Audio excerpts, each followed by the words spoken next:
Buenos días, ¿cómo están todos? Buenos días, jóvenes. Vamos a iniciar el desarrollo de la semana número 10, pero si antes ustedes me pueden, por favor, responder si estamos bien, compartiendo pantalla, estamos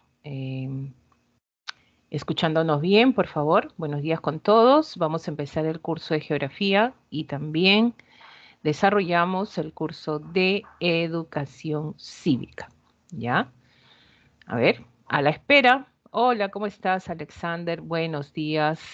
Vamos a ver, ¿qué tal, Wilder? Si se ve todo bien, entonces empezamos de una vez para que no nos gane el tiempo. Bueno, ¿qué vamos a ver esta semana número 10? En el caso de geografía, tenemos la parte de recursos naturales, primero con las nociones básicas y los principales problemas, sobre todo ese es el tema central, los problemas que se acontecen o se presentan con los recursos naturales. El caso de la desertificación, la deforestación, estamos hablando también de la contaminación del aire, del agua, los suelos y por último la pérdida de la biodiversidad. Entonces, vamos a empezar. Esto vendría a ser un poco de lo que vimos la semana pasada. Yo sé que vimos lo que son biomas, ¿no? En el caso de biomas, desarrollamos pues biomas sobre todo y exclusivamente los terrestres y se clasificaron por la posición latitudinal y cada uno qué recursos tiene, cuáles son la vegetación predominante de cada uno de ellos. Y espero que estemos repasando eso, ¿ya?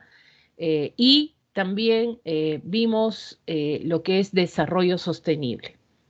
Y cuando mencionamos de lo que era desarrollo sostenible, mencionamos que habían tres elementos que tenían que conjugar, interceptarse los tres para generar desarrollo sostenible. Quiero que me digas cuáles son esos tres elementos importantes que se maneja en desarrollo sostenible, porque si no existen los tres, no estaríamos hablando de desarrollo sostenible. A ver, ¿alguien se acuerda cuáles son estos tres elementos? A ver, a ver. Alguien que se acuerda de la semana pasada, desarrollo sostenible, profesora, ¿por qué menciona eso? Porque vamos a hablar de los recursos naturales. Y los recursos naturales son elementos de la naturaleza, ¿ya? Entonces, donde no interviene la mano del hombre. ¿Y qué ha pasado a lo largo del tiempo? Muy bien, Alexander, me estás mencionando dos de los tres. El caso del elemento social, económico, ¿ya? Stephanie me pone profesora social, económico y medioambiental. Muy bien, son tres elementos importantes que se establecen en lo que es desarrollo sostenible. Ojo, que en cada uno de estos problemas que se van a plantear en el caso de los recursos naturales, vamos a plantear programas de desarrollo sostenible.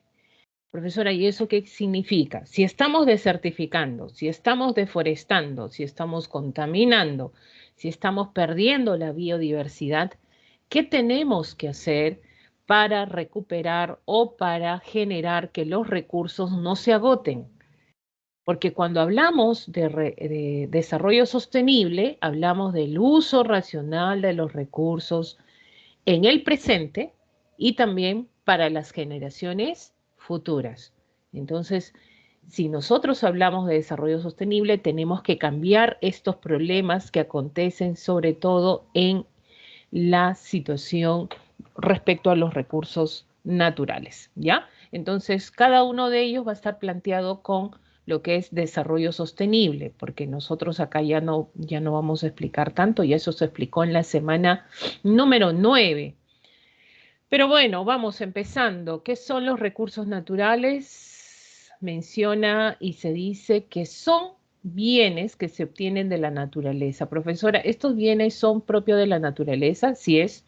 Y como dice acá, no hay intervención del hombre en ningún momento. ¿Ya? No se produce la intervención del hombre, son elementos de la naturaleza Estamos hablando que los seres humanos utilizan para satisfacer sus necesidades, eso se ha dado a través del tiempo, ¿no? Y bueno, ahí tenemos pues los minerales, los bosques, la energía solar, tenemos en este caso el agua. Y de esta manera el hombre pues también ha tomado estos elementos, ¿no? Volviendo a repetir, para la satisfacción de necesidades. Estos componentes, o sea, los recursos naturales, tienen un valor actual, ¿no? Un potencial en el mercado y contribuyen al desarrollo económico. Bueno, un país que presente grandes recursos naturales, bueno, puede generar, y la consecuencia sería que generaría, pues, sería un potencial en el mercado económico, sobre todo, ¿no? Estamos hablando de minerales, estamos hablando de petróleo o hidrocarburos, estamos hablando de flora, estamos hablando de fauna, ¿no? Que esto contribuye al desarrollo económico de un país, así es. Ahora, por ahí de repente uno ha escuchado, ¿no? Profesora, yo tengo entendido que el Perú pues es uno de los países que tiene gran diversidad de recursos naturales y por ahí también tiene pues abundancia de recursos naturales. Sí, pero el problema nuestro de repente no es que la naturaleza no nos ha dado recursos naturales. Tenemos bosques, tenemos situación de agua, tenemos ríos, tenemos flora, tenemos fauna, tenemos minerales, ¿no? Creo que ese no es el problema, ¿no? Entonces, para nosotros generar un potencial, ser un potencial en el mercado o desarrollo económico, bueno, ahí depende ya de nuestras autoridades. ¿No? Que normamos, reglamentamos el uso de los recursos naturales y finalmente pues son los que toman las decisiones. Pero la idea es que estos recursos sean aprovechados. Profesora, estos recursos, ¿por quiénes son aprovechados si están dentro del territorio nacional? Pues son aprovechados para todos nosotros. La Constitución lo dice, ¿no? Los recursos naturales en general, renovables y no renovables, es patrimonio de todos nosotros. Lo dice la Constitución.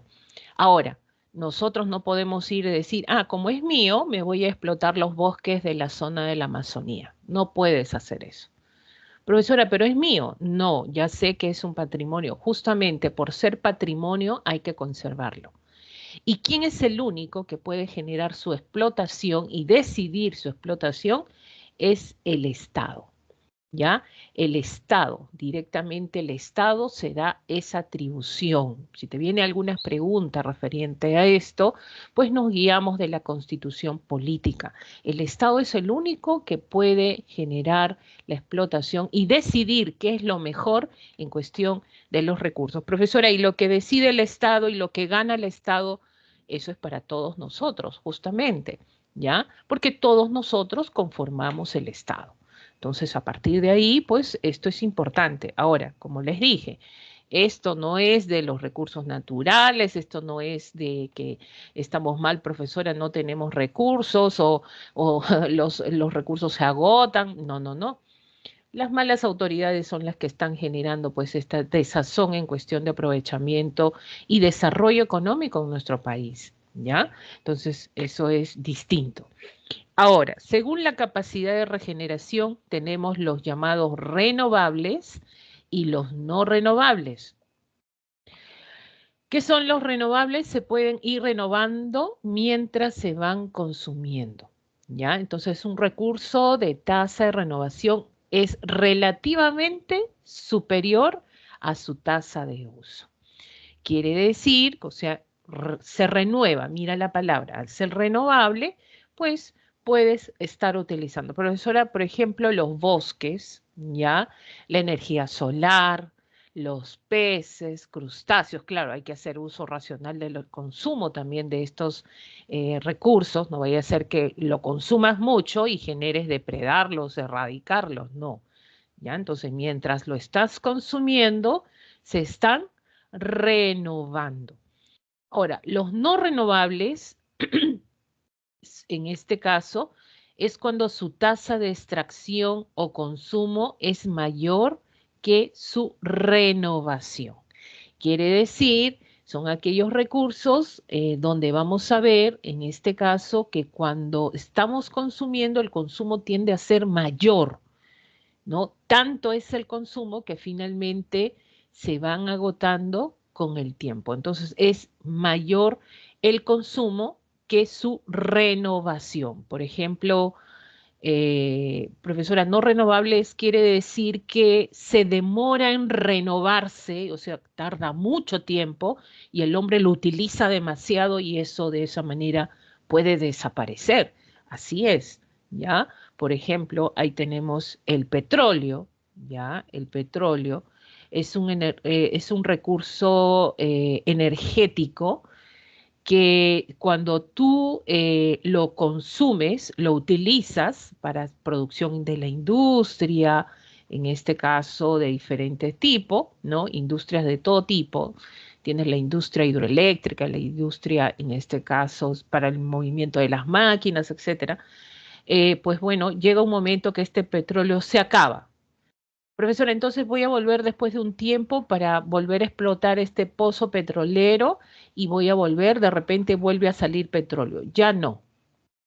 Una vez que se acaba, no se Ahora, cuando lo usas más rápido, el consumo de petróleo, pues, ¿qué va a hacer? Pues más rápido se agota, ¿no? No es que tú vas consumiendo y se va renovando, no es así, ¿ya? Quiere decir que para nosotros generar, petróleo, no te olvides que el petróleo se forma por la descomposición orgánica a través del tiempo y estamos hablando de millones de años. Entonces, tendríamos que esperar millones de años para su renovación. O sea, es difícil la renovación inmediata. O sea, no son renovables en el momento, ¿no? Es por eso que habla acá que su tasa de extracción o consumo es mayor que la de su renovación, ¿no? Y ahí entra pues el gas natural, están los minerales, en este caso el carbón, por ejemplo, también que en algún momento se puede agotar. ¿Ya? Entonces, vamos a ver, según su regeneración, tenemos estas dos diferencias. Ahora, ¿cuáles son los retos que se enfrentan los recursos naturales? Sabemos que los recursos naturales, ¿cómo son? Limitados, ¿no? En general, nosotros podemos decir, por más que se renueven, profesora, sí, por más que se renueven. No olvides que un recurso natural, si se renueva y si lo utilizas mucho, entonces el peligro es que desaparezca, ¿ya? Ahora, como son limitados, ha habido un problema a lo largo del tiempo, ¿no? Hemos visto esto la semana pasada cuando mencionamos que la actividad humana, el hombre solamente se ha preocupado en qué, en lo que es el desarrollo económico, ¿no? No se ha preocupado si estos recursos se van a agotar, no se ha preocupado si se están contaminando, no se ha preocupado si se están depredando, para nada. Lo único que le ha importado al hombre es esto, ¿ya? El desarrollo económico. Es por eso que a partir de ahí se plantea lo que es desarrollo sostenible, ¿no? Porque tiene que estar a la par la parte social, ¿ya? Y la parte medioambiental. O sea, tres elementos importantes que conforman el desarrollo sostenible, ¿ya? Porque ¿qué cosa es lo que está pasando? Pues hay un alto desarrollo científico y tecnológico. Y profesora, eso es bueno, pues profesora. Bueno, es claro que es bueno para nosotros como seres, como los seres humanos, en la humanidad, el desarrollo tecnológico es perfecto, ¿no? Imagínense, sin desarrollo tecnológico, pues nosotros estaríamos dictando clases presenciales exclusivas, porque no habría pues clases virtuales de repente, ¿no? Pero en el caso de la tecnología y la ciencia, que está avanzando muy rápido, ¿qué está pasando? Que el uso de los recursos naturales es mucho más rápido. O sea, ya es contundente, ¿no? Es más, en este caso, dinámico. Y eso hace que eh, peligre el hecho que los recursos puedan, en este caso, agotarse, ¿ya? Y otro elemento es el crecimiento de la población. ¿no? El crecimiento de la población que genera más consumo de recursos naturales. O sea, yo voy a consumir más recursos naturales, es que hay más población, tienen que cubrir todas sus necesidades. Entonces ahí viene el problema también, ¿no? Mayor influencia del hombre sobre su medio, quiere decir que está modificando el medio, está transformando el medio, quiere decir que elementos o paisajes o ecosistemas naturales propiamente dichos se están, en este caso, perdiendo, ¿no? Esto por la influencia del hombre sobre su medio. Y todo esto trae, pues, como consecuencia, ¿no? Esto por la actividad humana, lo que vemos acá, las actividades humanas están generando también la contaminación, ¿ya? No solamente estamos depredando, o sea, hacemos de todo, ¿no? También contaminamos, por ahí depredamos. Entonces, pasamos a lo que vendría a ser los principales problemas que afectan a los recursos naturales. A ti cuando te pregunten cuál es el principal problema que está afectando a los recursos naturales, vendría a ser la depredación. ¿Qué cosa es depredar? Es explotar de manera indebida, excesiva, continua los recursos naturales, sin prever que esto pueda generar pues consecuencias a futuro. Cuando tú depredas un recurso, ya tú consumes mucho ese recurso sin mear las consecuencias, sin llegar a percibir qué es lo que va a pasar a futuro, pues ya estamos en el camino de la depredación, ya excesiva, indebida de los recursos naturales. ¿Por qué estamos depredando tanto? Bueno, está aumentando la población para cubrir sus necesidades y el uso de la tecnología como parte del desarrollo. Son los dos elementos o las causas que se tienen en este caso, a establecer. ¿Qué manifestaciones podemos encontrar cuando hablamos de algunas manifestaciones respecto a la depredación? Uno es la deforestación incontrolada. Bueno, vamos a adelantarnos un poco. Cuando hablamos de deforestación, profesora, nosotros en el Perú tenemos bosques, obvio, tenemos bosques de todo tipo, bosques tropicales, ¿ya? En este caso bosques húmedos, bosques secos en la costa peruana, claro que sí. ¿Qué sucede? Nosotros hablamos de un ecosistema importante. ¿Qué cosa es deforestar? Deforestar es arrancar todos estos arbolitos que están acá y finalmente que quede nada, ya nada, simplemente nada. Eso genera con el tiempo va a generar lo que se conoce como la erosión, ¿ya? La erosión genética. ¿Y eso qué es, profesora? Pues sabemos que los bosques albergan, hacer una flora exclusiva, sobre todo albergan lo que es un tipo de fauna, fauna que está dentro de estas zonas boscosas, no solamente en la copa de los árboles, sino en la parte baja de los árboles, donde hay también vegetación media, a lo que se conoce como sotobosque, ya estamos hablando del sotobosque. Entonces, cuando tú desapareces y simplemente estás deforestando estas áreas, estás dejando sin hábitat a estas especies, ya sea de flora o de fauna, que dependen de estos árboles. Entonces, ¿qué va a pasar con el tiempo? Por ejemplo, un ave que ni siquiera tú has conocido ya no va a ser el hábitat de esta especie y simplemente va a desaparecer, va a migrar, no se va a adaptar y desaparece. Entonces, ¿qué se está produciendo ahí?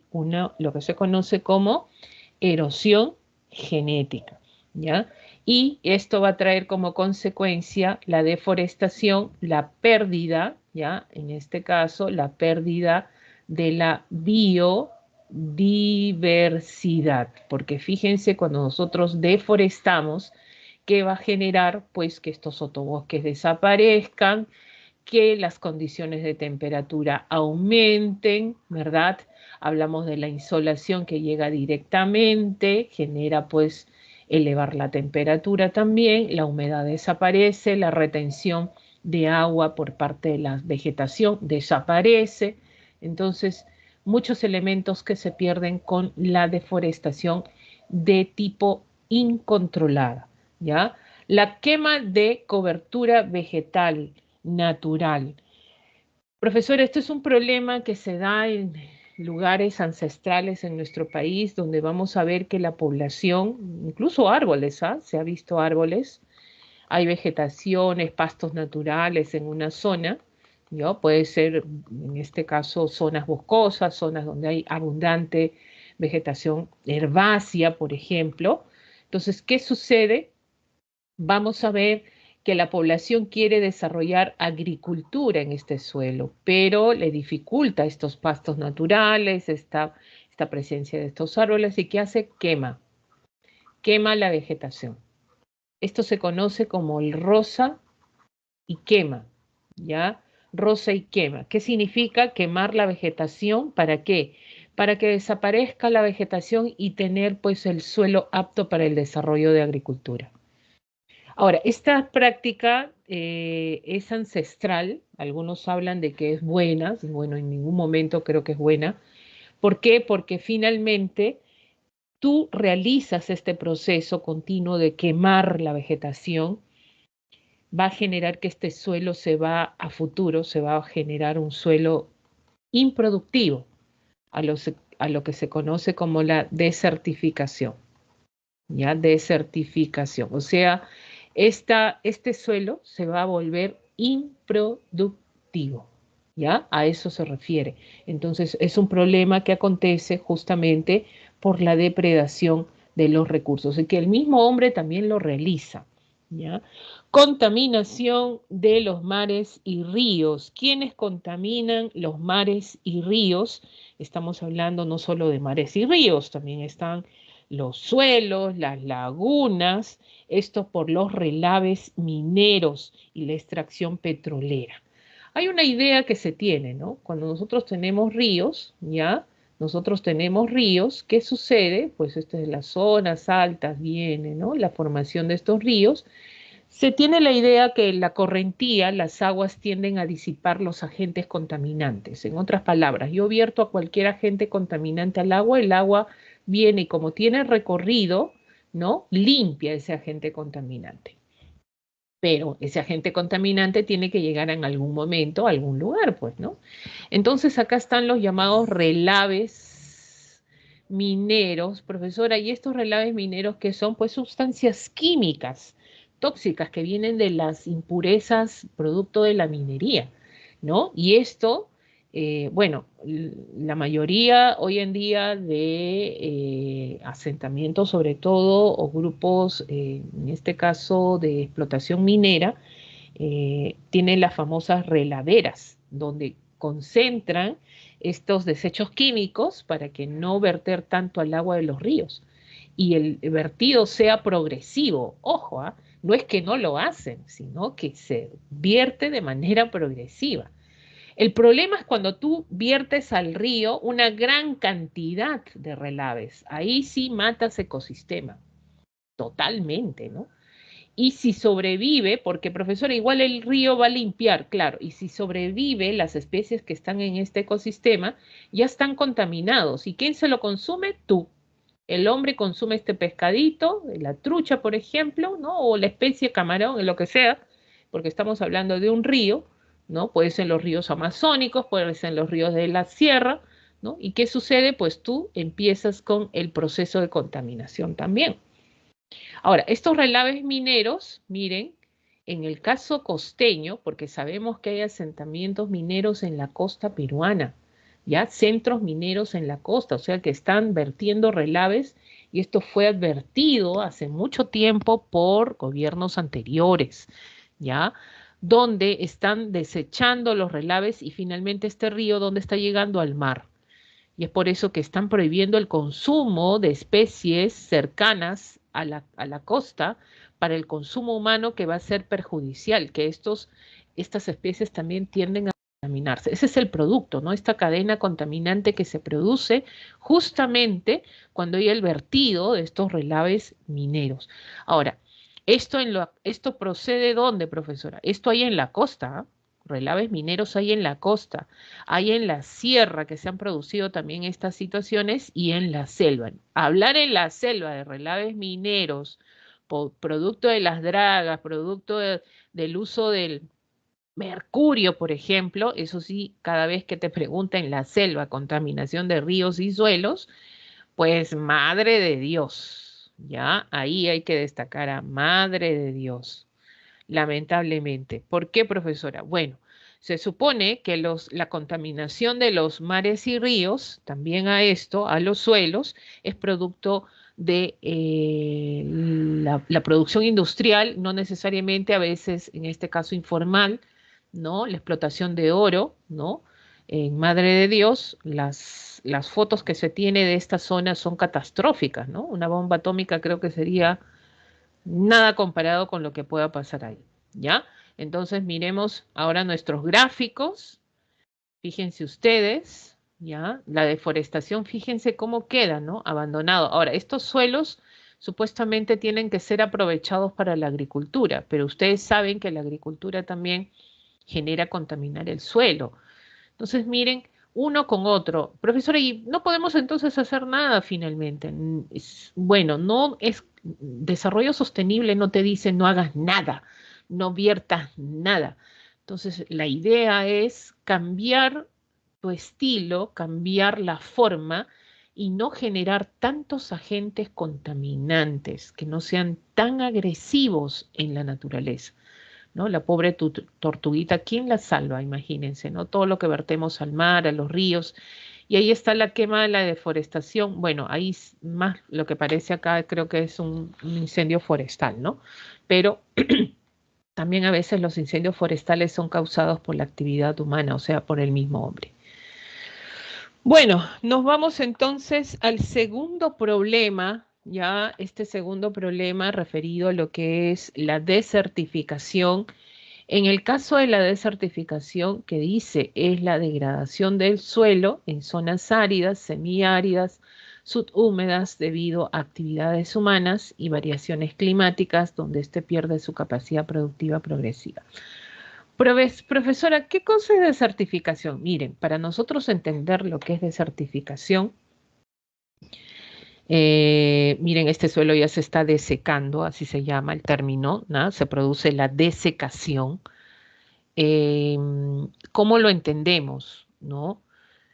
Simplemente, mira, tú ves la plantita acá, ¿ya? ¿Qué significa desertificación? Que este suelo, ¿ya? El suelo es improductivo, ¿ya? Este suelo es improductivo, o sea, no va a producir. Tú siembras y no sale nada. Improductivo. Eso es desertificación. Profesora, sí, claro, pues, y de esa manera, no es que un día el suelo tú lo contaminas y de pronto ya no es productivo y ya es desertificación, no, esto es algo progresivo. Sabemos que el suelo, ya, el suelo es un recurso natural, ya, semi renovable, o sea, no renovable total, sino semi renovable. Quiere decir, si tú lo utilizas mucho, puedes perder el suelo. O sea, ese suelo nunca te va a producir. ¿No? Profesora, por más que le meta restos orgánicos, que le ponga ahí abono, profesora, fertilizantes, no, no te produce. Muere el suelo. Entonces, esto se da de manera progresiva. Por ejemplo, acá la vegetación viene de las zonas más altas, donde tú vas a ver que la vegetación ya es más cortita, y de pronto la vegetación ya comienza a descender y desaparecer poco a poco hasta que se vuelve así, ¿no? Seco y ya no existe ninguna vegetación, en este caso, que cubra la superficie del suelo. Eso quiere decir que este suelo ya está perdiendo su productividad. Entonces, la vegetación es un elemento importante que a ti te da como señal que ese suelo puede ser sembrado, producido, que tan importante es la vegetación, ¿no? Que genera pues incluso proteger al mismo suelo. Ahora, estamos hablando que esta desertificación se habla por las actividades humanas. A ver, díganme ustedes, ¿cuál será la actividad humana que genera contaminar más al suelo? Ya, pues esto es fácil, chicos, creo, ¿no? A ver, ¿cuál será la actividad humana que genera contaminar el suelo? Estoy hablando de contaminación. A ver, ¿cuál será esta actividad humana que genera contaminar el suelo? A ver, ¿qué me dicen? ¿Qué actividad humana será esta?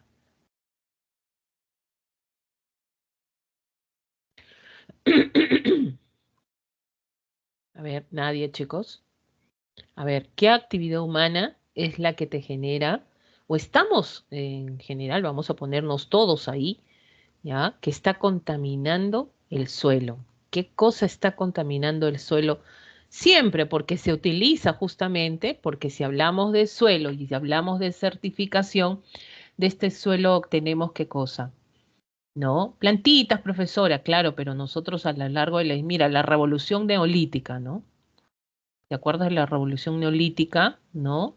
Entonces, para que haya revolución neolítica apareció una actividad productiva, ¿te acuerdas? Espero que sí. Ya, estoy hablando con chicos de otro nivel. A ver, ¿cuál es esa actividad? Muy bien, claro que sí. Pesticidas también, Stephanie, claro que sí. Y dentro de los pesticidas está la actividad agrícola. Ya, esto es la agricultura. Agricultura. ¿Por qué? Porque con la producción del suelo que obtenemos alimentos. Y esto ha sido, pues, antiquísimo, ¿no? Revolución neolítica, imagínense, donde nos convertimos en ¿qué? Nos convertimos en productores. Entonces, ¿qué va a pasar? Vamos a ver que esta pérdida de capacidad productiva, ¿cómo empieza? Pues con la contaminación, ¿ya? Contaminación del suelo. Y este suelo, luego de ser contaminado por un proceso continuo, así recurrente, va a generar la desertificación. ¿Ya? La desertificación. ¿Listo? Entonces, tiene que haber un proceso, no es que se da pues de un momento a otro. Se produce cuando se elimina la cubierta de los árboles, las plantas y se da cohesión al suelo.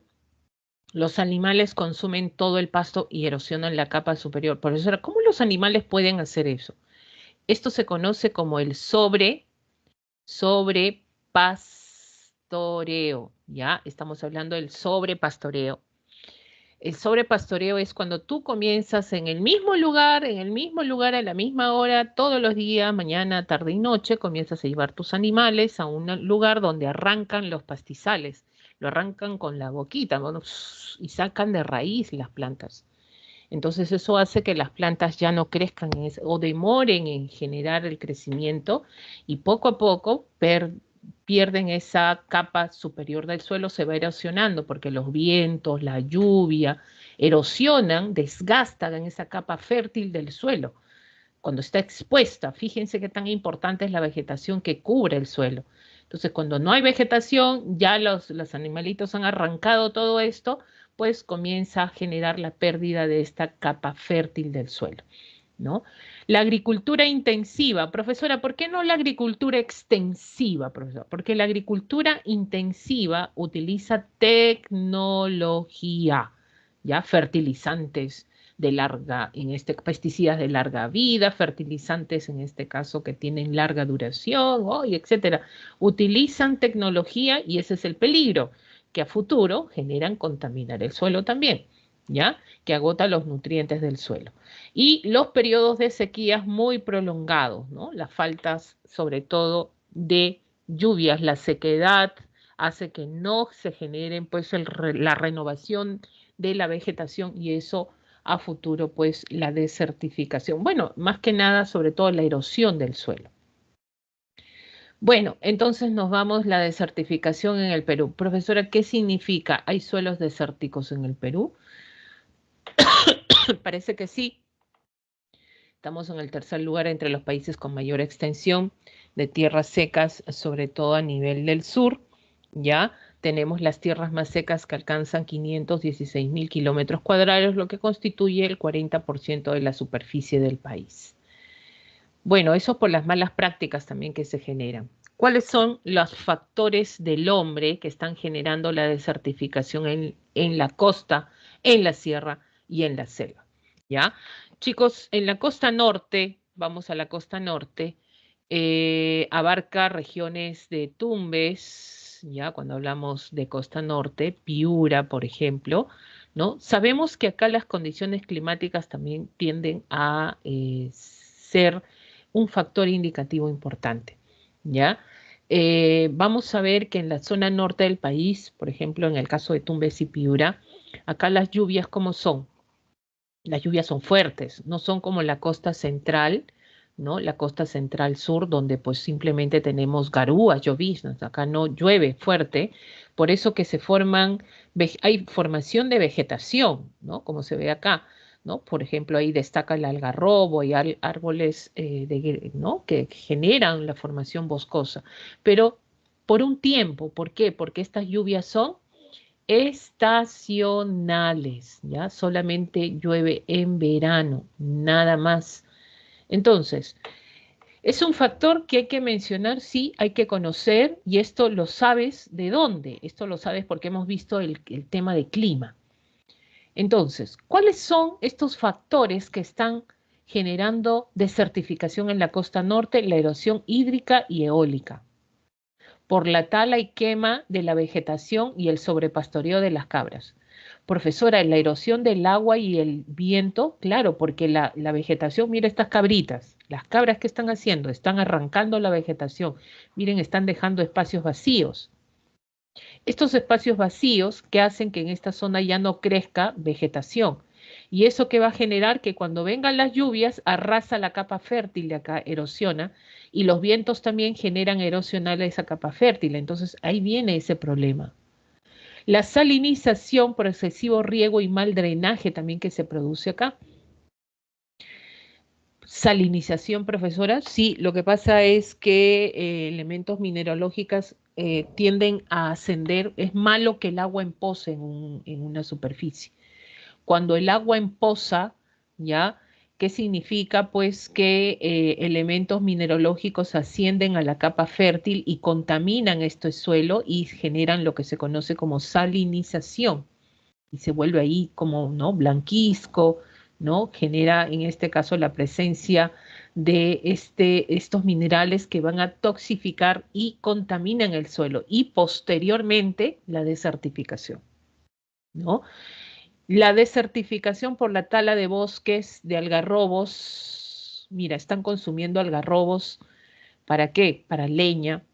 Bueno, el algarrobo se utiliza de muchas formas en la costa norte del país, pero también pues dicen que para hacer el mejor pollo a la brasa, el más rico pollo a la brasa necesita leña de algarrobo, ¿ya? Profesora, no puede ser, yo estoy propiciando a generar la tala de algarrobo de los bosques secos en la costa norte. Bueno, pues, ¿qué podemos decir, no? Y han aumentado las pollerías todavía en todo el Perú. Los zapotes también, ¿no? Se extienden, las dunas avanzan sobre las áreas agrícolas. O sea, tú deforestas, vamos a ver, agrandar un poquito acá, ¿ya? Tú deforestas y ¿qué sucede? Pues simplemente, pues fíjense, estamos quitando esta vegetación importante, así como el sobrepastoreo en la costa norte del país, ¿no? Sí, todos contribuimos a lo que es este proceso.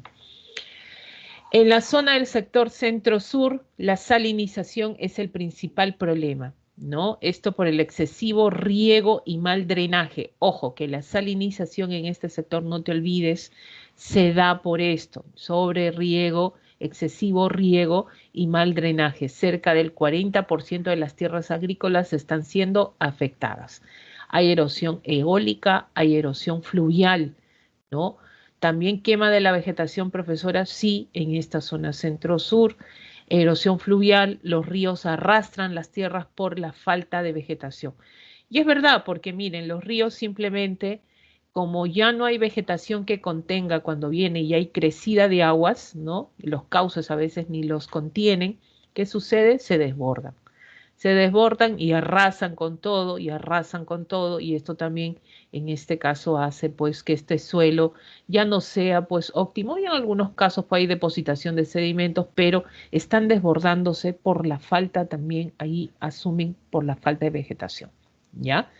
¿Qué pasa en la zona de los Andes? ¿Cuál es el problema para que los suelos estén desertificando? Miren esto, mira esto. Profesora, ¿eso qué pasó? Están apagando al fuego. Bueno, estas malas prácticas ya todavía se están haciendo en la región andina en algunos casos, ¿no? La erosión hídrica dice, afectados por la erosión hídrica grave por los deslizamientos en la época de lluvias. La causa es la tala y la quema de la vegetación de las laderas y el sobrepastoreo. Claro, pues, si la lluvia viene, ya, la lluvia viene, llueve, llueve, llueve en las zonas andinas, ¿qué sucede? Pues, como no encuentra vegetación que contenga, ¿no? Las lluvias son erosivas, o sea, las gotitas de lluvia, ¿se ha visto cómo vienen? Si no hay vegetación acá porque la otra persona, los grupos ahí de las comunidades lo quemaron, ¿qué va a encontrar? Simplemente superficie. ¿Y qué hace? Erosiona y se producen deslizamientos, ¿no? Entonces, ese es un problema que se tiene en la zona andina, ¿no? Hay este problema de la quema de la vegetación y el sobrepastoreo también que está generando la desertificación. En las zonas interandinas y altoandinas. Profesora, esto es como decir clima templado, ¿no? Y esto vendría a ser zonas altoandinas, así es. Bueno, está la erosión hídrica, tanto de las lluvias como de los ríos, y siempre fíjense, ¿ya? Que se está mencionando que estos suelos van a desertificarse a futuro, ojo, por la falta de cobertura vegetal. ¿Ya? Eso que se te quede en tu cabecita. Por la falta de cobertura vegetal, oye, ¿qué tan importante es la vegetación? Tú tienes acá vegetación, vegetación, vegetación. Profesora, ¿es tan importante? Sí. Chicos, comienzan a plantar algo en sus casas, ¿ya? Profesora, el agua está cara, profesora, o no tengo agua, profesora. Oye, no hay excusa. ¿Saben por qué? Porque tú lavas todos los días verduras, tú lavas todos los días el arroz, por ejemplo. Ese debe ser el agüita que riega tus plantas, por ejemplo. O sea, reutilizar, reutilizar. Pones plantitas, otra cosa es la otra cosa, incluso te va a producir más oxígeno, el dióxido de carbono se va a ir allá, tus plantitas, o una cosa es distinto. Imagínense que todos hagamos eso en nuestros espacios, sería maravilloso. ¿Qué sucede cuando viene la lluvia y encuentra vegetación en la superficie? Pues bueno, esta vegetación infiltra el agua, ¿ya? Canaliza el agua y el agua se va a la parte interna de la superficie. Profesora, ¿y tenemos napa freática, profesora? Claro, ¿ya? Pero ahí no hace que este suelo se deslice, porque estas lluvias van a llegar y van a ser captadas por la vegetación. Ahora, ¿qué sucede cuando no hay vegetación y la lluvia viene? Cuando viene la lluvia, no encuentra vegetación y simplemente va desgastando y se produce un deslizamiento. Y fíjense que este problema lo tenemos en todos lados, Costa Sierra, en todos lados. Otro problema en la zona andina, el sobrepastoreo, quema de pajonales en las mesetas altoandinas, contaminación por los relaves mineros también que están alterando los suelos de los ríos, de las lagunas, ausencia nuevamente de la cobertura vegetal y pérdida de la infraestructura física de los suelos, ¿no? Se pierde esa capa fértil del suelo y es difícil ya que estemos renovando ese suelo, ¿no? Ese es el problema. Y vamos en la Amazonía, terminamos con esto, vamos a ver la selva alta hay una erosión hídrica grave por las excesivas pendientes, las altas precipitaciones. Bueno, sabemos que la selva alta es la región más lluviosa del Perú. Eso sí tienes que conocer, ¿ya? Entonces, por lo tanto, miren cuál es el problema acá, es la erosión hídrica, ¿no? Entonces hay deslizamientos y huaicos. Acá es tanta la lluvia que a veces la vegetación no contiene o hay deforestación en la zona y es por eso que se está produciendo más recurrentemente los deslizamientos y huaicos, ¿ya? Y malas prácticas agrícolas que eliminan la materia orgánica y lo reconstituyen y no la reconstituyen de forma natural. ¿No? Profesora, ahí veo derrames incluso de petróleo. Claro que son problemas importantes. Mira, cuando hay derrame de petróleo, ya olvídate este suelo. Se perdió. Difícil de reestructurarlo, ¿ya? Hasta el agua puedes, como hay correntía del agua, puedes salvar eso, pero el suelo muy, muy difícil, ¿ya? Tenemos la selva baja, otra vez es la erosión, acá el agua, pero exclusivamente fluvial. Acá es hídrica, la selva alta, no te olvides por la lluvia, ¿ya? En la selva baja es la erosión fluvial. La deforestación masiva de las orillas de los ríos produce, se acelera la erosión de mejores tierras aluviales, ¿no? Entonces, esta erosión, sobre todo, debido a que a la deforestación, miren que todo se está atribuyendo a la deforestación, o sea, está quitando la vegetación y esto está erosionando grandemente. Y no olvidemos que la selva baja está llena de ríos meándricos, ¿no? Caudalosos. Entonces, obvio que arrasa con las tierras, ¿no? Malas prácticas agropecuarias que eliminan la materia orgánica de los suelos, los pocos suelos que tiene la selva baja, porque acá no se desarrolla una agricultura intensiva, sino extensiva, ¿ya? Entonces, ahí tenemos este problema, chicos, conocidos. ¿Y qué hacemos, profesora? ¿Qué vamos a hacer con la desertificación para no perder nuestros suelos? Bueno, acá intervienen también las autoridades, ¿no? Tienen que intervenir, la población también tiene que intervenir acá. Coordinar la gestión de tierras y de los recursos hídricos. Por ejemplo, estos temas, chicos, chicas, ¿ya? Estos temas se tienen que tocar en el colegio. No sé si ustedes lo han tocado en el colegio. Esto tiene que venir con una mentalidad distinta, ya formar chicos con otra perspectiva de conservación de los recursos naturales. Tú cuando sales a la calle, espero que muchos hagan eso, ¿ya? No seas de los que, mejor dicho, que no hagas eso, no seas de las personas que lleva y tira la basura, el papel, una cáscara de mandarina, no, no importa, lo boto. Yo creo que no es lo adecuado y yo cuando veo ese tipo de cosas, yo digo, esto es educación, ¿ya? Esto es educación, o sea, nadie le ha enseñado a ese niño, a esa niña, que no debe hacer eso, ¿no? ¿No? Entonces, creo que esto parte de cada uno de nosotros, es integral, es para todos, no porque le vamos a echar, acabamos de echarle la culpa a las autoridades, es verdad, pero también nosotros tenemos cierta responsabilidad, ¿no? Entonces, ¿cuántos de ustedes saben cuidar un suelo? ¿Eso les han enseñado en el colegio? ¿Cuántos de ustedes saben cuidar un suelo? ¿Cuántos de ustedes saben plantar un arbolito, una planta, ¿no? Algo. ¿Cuántos de ustedes? Somos pocos, chicos, porque esto es educación y esto se tiene que dar, ¿ya? Esto se tiene que dar, porque si no lo hacemos, va a llegar un momento que ya no vamos a tocar estos temas, vamos a tocar otros temas, ¿no? Los recursos naturales que existían en tal época en el Perú. Oh, qué terrible. No, pues así no vamos a llegar a ningún lado, ¿ya?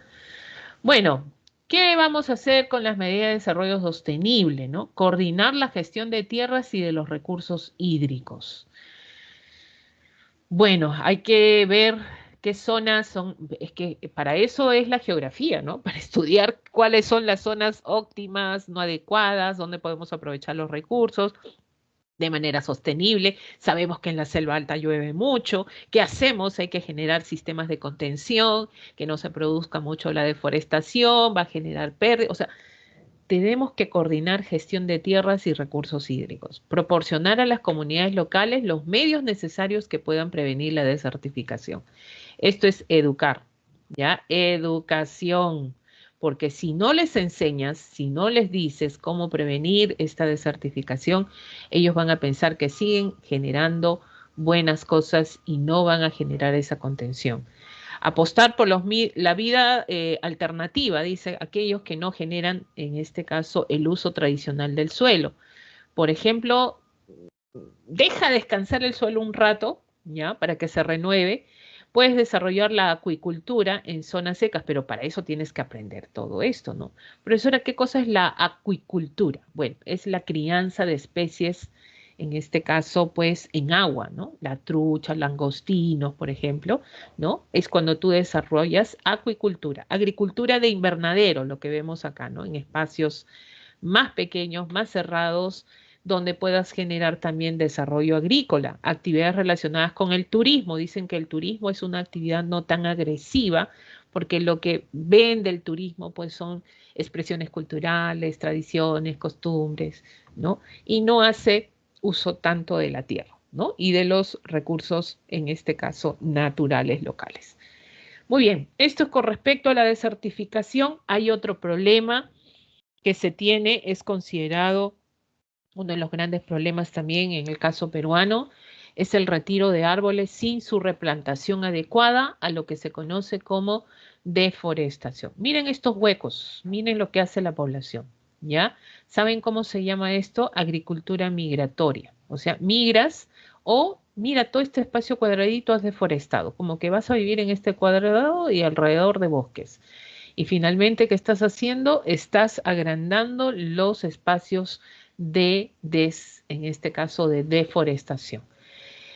Las causas principales está la agricultura migratoria y comercial, lo que vemos acá en el gráfico. Agricultura migratoria, esto es migrar de un lugar a otro y acá haces otro cuadrado y así vas migrando y así vas deforestando. La parte comercial también donde vas talando en cuadrados y vas agrandando los espacios de deforestación de bosques. Y la minería ilegal de oro, ¿ya? Por ejemplo, las famosas dragas, esto de manera informal. Cuando hablo de informal, quiere decir que no está reconocido dentro del Estado, ¿no? O sea, no hay cómo generar también que paguen impuestos ni nada. Pero miren los agentes contaminantes. Esto es madre de Dios, cuando hablamos de contaminación de suelo, de agua, ¿no? Se menciona siempre a Madre de Dios, pero no solamente, si te das cuenta, han contaminado suelo y agua, sino han deforestado. Mira, toda esta zona ha sido deforestada para desarrollar esta actividad. Y el mismo hombre ha desarrollado esto, ¿no? Tala ilegal, cultivos de coca, que también se producen y producen estos espacios huecos grandes en zonas boscosas. Tala de combustible, ¿no? Para combustible, tala comercial ilegal, obras de infraestructura vial, etcétera. Pero en primer lugar está esto, ¿ya? En primer lugar, una de las causas que genera la deforestación es la agricultura migratoria y comercial, ¿no? Migratoria y comercial. Entonces, ¿quién lo hace? A veces el mismo poblador o el mismo o colonos que establecen en la zona, ¿no? Y eso hace pues que estemos deforestando grandes espacios boscosos en nuestro país también, por ejemplo, ¿no? Ahora, la FAO el año 2020 señaló que el área forestal mundial continuó disminuyendo y ha perdido 420 millones de hectáreas de bosques desde 1990. Hay que replantar. Profesora, ¿y esto va a tener consecuencias? Obvio, pues, y esto, la deforestación, hemos visto que ha sido y es causa de qué? Del cambio climático, ¿ya? No olvidemos esto, es causa del cambio climático, ¿no? Y esto porque se genera, pues, aumento de temperatura a nivel de la superficie, el caso del calentamiento global, ¿no? Entonces, sí hay consecuencias próximas, futuras, de todas maneras. Estamos deforestando grandes espacios importantes.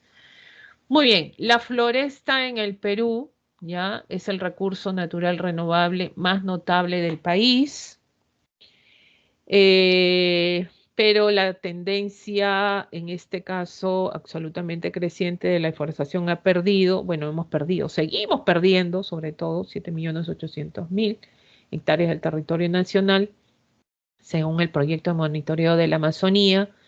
En 2022, la deforestación en Perú alcanzó 144.683 hectáreas entre 2021 y 20. Se perdieron cerca de 2,4 millones de hectáreas de superficie boscosa según datos del Ministerio del Ambiente. Chicos, no sé si ustedes han escuchado que hay una nueva ley forestal y de la fauna amazonía, el riesgo de la Amazonía. No sé si han escuchado esa ley que ha sido aprobada por tu Congreso, porque el mío no es. Ya. Por eso ahora como que no me identifico, no me representa, como dice, ¿no? Pero hoy, bueno, los congresistas, en nuestro querido Poder Ejecutivo que ya llega en educación cívica, han aprobado y han generado esta ley forestal, fauna, bueno, pone en riesgo lo que es la flora y la fauna en la Amazonía, ¿no? Terrible las modificaciones que han hecho con esta ley forestal. No sé si ustedes conocen algo de eso, ¿ya? Y vamos a un ratito mencionar esto. Dejar de compartir. Vamos a ver un ratito para ustedes. Ya, no se preocupen. Vamos a compartir un ratito, incluir sonido. Vamos con esto. Espero que les sirva, chicos, la información. Ya, es acerca de la modificación de la ley forestal peruana. Bueno, me pareció, un ratito vamos a escuchar y ver esto, en un minutito, 2 minutitos, y empezamos. Porque es una puerta abierta a la deforestación. En la actualidad, existe la posibilidad de reclamar tierras no registradas como propiedad propia. Y aquí está lo impactante. Vastas extensiones de la Amazonía son territorio de comunidades indígenas, pero sin registro. Esto significa que cualquiera puede apoderarse de estas tierras y solicitar un cambio de uso, transformándolas en zonas agrícolas. Es una situación explosiva que plantea enormes desafíos para la preservación de este invaluable ecosistema. Antes, entidades como el MINAN, CEFOR y otras estaban a cargo de aprobar las zonificaciones forestales, velando por la conservación ambiental. Pero ahora, en un giro radical, se excluye al MINAN. El Midagri toma el timón y será el ente encargado de tomar decisiones cruciales sobre zonas forestales. Este cambio tiene impactos enormes en el manejo y la preservación de nuestros preciados bosques y medio ambiente. Este giro radical cambia la perspectiva de conservación a productividad. Este cambio drástico no solo afecta la forma en que se manejan nuestros recursos naturales, sino que desafía la prioridad histórica de conservar para las generaciones futuras. En algún lugar de nuestro mundo, un árbol cae. No solo cae su tronco, sino un pedazo de nuestro futuro. La deforestación, un flagelo que devasta nuestros bosques, no solo destruye árboles, sino la vida misma. Pero ¿por qué deberíamos preocuparnos? ¿Por qué debería importarnos la pérdida de estos gigantes de la naturaleza? Cada árbol talado es un pulmón menos para nuestro planeta. Son los guardianes de nuestro oxígeno, los pilares que sostienen la biodiversidad. Con cada bosque arrasado, millones de especies pierden su hogar, desequilibrando el ecosistema que tanto nos sustenta. Pero debemos tener en cuenta que la deforestación no es solo un problema ambiental. Sus efectos se filtran en cada aspecto de nuestra vida, desde cambios climáticos drásticos hasta la pérdida de recursos vitales, como el agua y el suelo fértil. Nos afecta a todos, incluso a generaciones venideras. No podemos ser indiferentes. Debemos actuar ahora para revertir este daño irreversible. ¿Cómo? Cada gesto cuenta, desde pequeñas acciones diarias hasta iniciativas a gran escala. Plantar un árbol, apoyar campañas de reforestación, consumir responsablemente y presionar a gobiernos y empresas para que tomen medidas sostenibles. Juntos podemos detener este ciclo de destrucción. Un futuro verde es posible si nos unimos en la lucha contra la deforestación.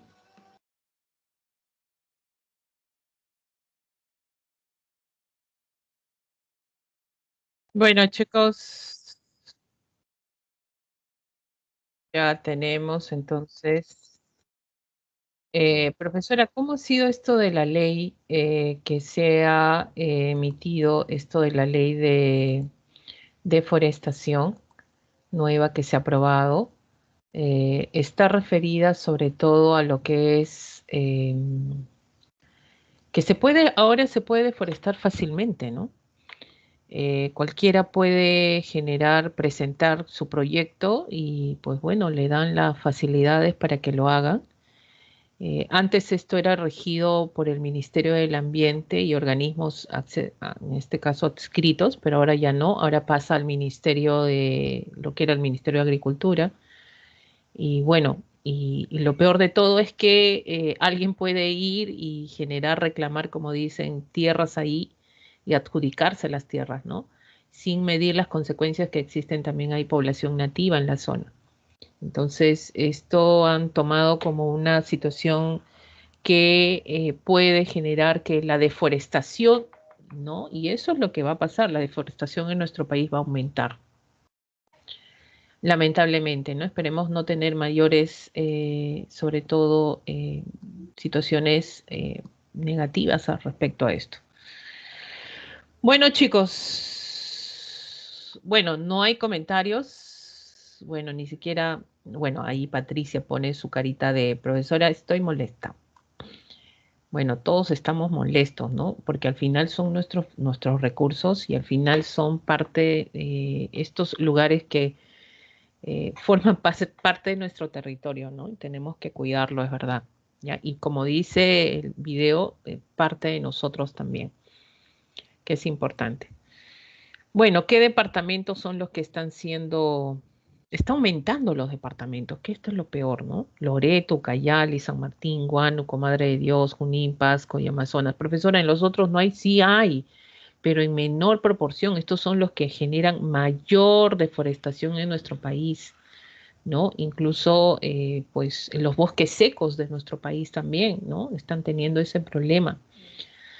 Bueno, ahí está el proyecto de monitoreo de Amazonía Andina Peruana, donde ha señalado las zonas con mayores problemas de deforestación, el caso de La Pampa e Iberia de Madre de Dios, ya, esto es la zona oriental, alrededores del Parque Nacional de Bajuaja Sonene entre Madre de Dios y Puno, la Amazonía central entre Ucayali, Huánuco y otra entre Loreto y en este Ucayali y Loreto, ¿no?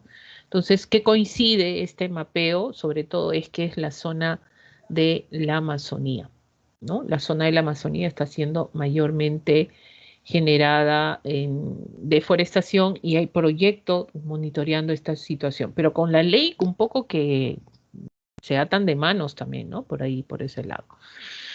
¿Qué hacemos? ¿Qué hacemos? Medida de desarrollo sostenible. Profesora, ¿cuánto demora en crecer un arbolito que mide pues 20, 25, 30 metros de altura, 24 metros de altura? Qué lindos son estos árboles, de verdad, maravillosos y el Perú lo tiene. ¿Saben cuánto demora? Pues estamos hablando de 50, 60 años. Ahora, la idea no es plantar el mismo árbol, ¿no? Porque no se puede, pues ¿cómo vas a esperar 50 años para poder que se reforeste la zona? Difícil. Entonces, la idea es reforestar las áreas deforestadas, claro, reforestar, pero con árboles que demoren en crecer menos tiempo, ¿no? Entre 12 y 15 años ponen la situación, ¿no? Profesora, pero no va a ser lo mismo, no, la idea es reforestar, ¿no? En primer momento, ¿no? Utilizar métodos menos agresivos. Si tú vas a cortar, talar un árbol, también hay formas, ¿ya? Por eso hay un proceso educativo en esto también, evitar el derrocho de los recursos naturales, no utilizar como productos, en este caso, energéticos, ¿no? Tratar de conservar nuestros bosques, consumir productos sustentables. Profesora, ya no voy a comer pollito a la brasa, profesora, que está hecho con leña de algarrobo, profesora, ya voy a reciclar todos mis papeles, profesora. Bueno, todo lo que hagas contribuye. ¿Ya? Así sea mínimo, contribuye. Que todos lo hagamos mucho más. Y capacitar a los colonos en el caso de la deforestación y también reformar algunas normas, que esto debe estar en rojo, ¿no? Que están perjudicando nuestros bosques. Ahorita hay concesiones que el Estado ha dado, por ejemplo, a empresas para aprovechamiento de recursos, en este caso, de nuestros bosques. Brasil es el primer país deforestador de la Amazonía en Sudamérica, ¿ya? Pero ¿cómo ha deforestado sus espacios boscosos? Mira, Brasil ya, lo que quieras, pero incluso ya exporta madera. O sea, su producción maderera es grande.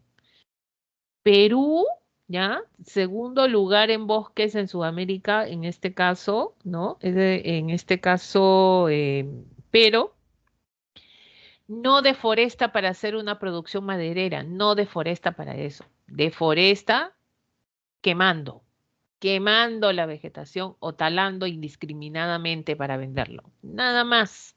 Eso hace el Perú, ¿ya? Es por eso que cuando tú vas a comprar, vas a ingresar ahora a San Marcos, te van a comprar, de repente te van a regalar tu mueble escritorio. Pregunta de dónde es la madera.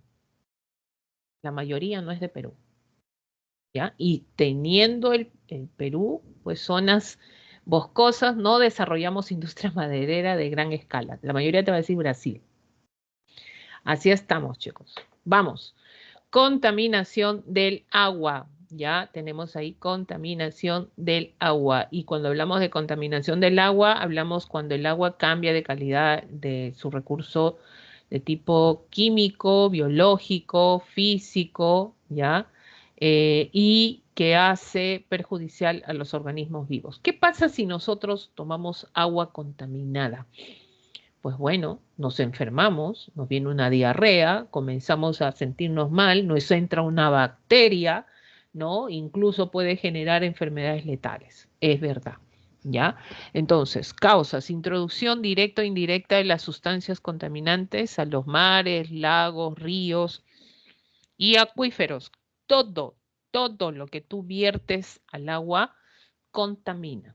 Todo, todo lo que tú viertes al agua tiende a contaminarlo, ¿no? Los plásticos, los desechos, sustancias químicas, todo contamina. Tenemos ahí cuando los contaminantes superan la capacidad de absorción del sistema acuífero, o sea, no puede generar limpiar la correntía del agua, lo contamina. Y según el Ministerio del Ambiente, en la mayoría de los ríos de Madre de Dios, el mercurio, por la explotación del oro, supera el límite máximo permisible. El límite máximo permisible es de 0,5, ¿ya? Y bueno, en el caso, estamos hablando 0,5, en este caso, miligramos por kilo. ¿Y eso qué significa? Pues bueno, pues en Madre de Dios estamos hablando de más de 1,12. O sea, es alto la concentración de mercurio justamente que existe en esta zona. Entonces, todas las especies que están ahí, que han sobrevivido, se han adaptado al mercurio, tú no puedes consumir eso, ¿no? Porque obvio que te transmite también pues algo perjudicial para ti, para tu organismo, ¿no? ¿Qué consecuencias tenemos? Bueno, genera enfermedades en los países en vías de desarrollo, incremento de muertes de personas al año por ingesta de agua contaminada, alteración de los ecosistemas acuáticos, en el caso de los litorales, disminución de la producción pesquera. Chicos, en este país llamado Perú, ¿ya? Asistes en Lima, la capital de la República, etcétera, o en Arequipa de repente, no sé. Pero este país tú no puedes tomar agua del caño, como en otros países. Por ejemplo, cuando llegan a Perú, lo primero que le dicen a los extranjeros europeos, sobre todo norteamericanos, que no vayas a tomar agua del caño porque ellos sí están acostumbrados a eso. ¿Ya? Ellos incluso llegan y lo más fácil es agarrar el vaso y sacar pues el agua del grifo y ya pues se lo toman rico. Incluso hay algunos países que tienen el agua purificada y vitaminizada. No vayas a pensar, profesora, yo he visto en la película que yo también quiero hacer eso. Jamás en tu vida hagas eso.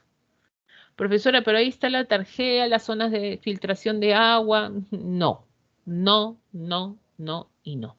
¿Ya? Entonces, nuestro gran problema, sobre todo, es que nuestras aguas en los países en vías de desarrollo tienden a generar enfermedades por la poca filtración que tienen las aguas, en este caso potables, accesibles para el consumo, pero tienen que ser hervidas, ¿ya? Tienen que ser hervidas el agua. Entonces ahí tienes ese problema.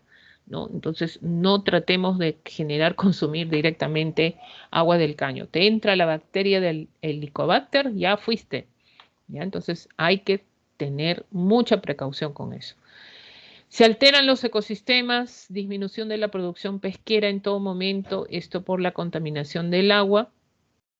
Y tenemos las medidas de desarrollo sostenible. Profesora, ¿qué hacemos? No echar, pues, no verter contaminantes. Tratar de reducir, miren la palabra, reducir, reutilizar y reciclar. Las 3 Rs, ¿ya? Acá están las 3 Rs. Reducir, reutilizar y reciclar.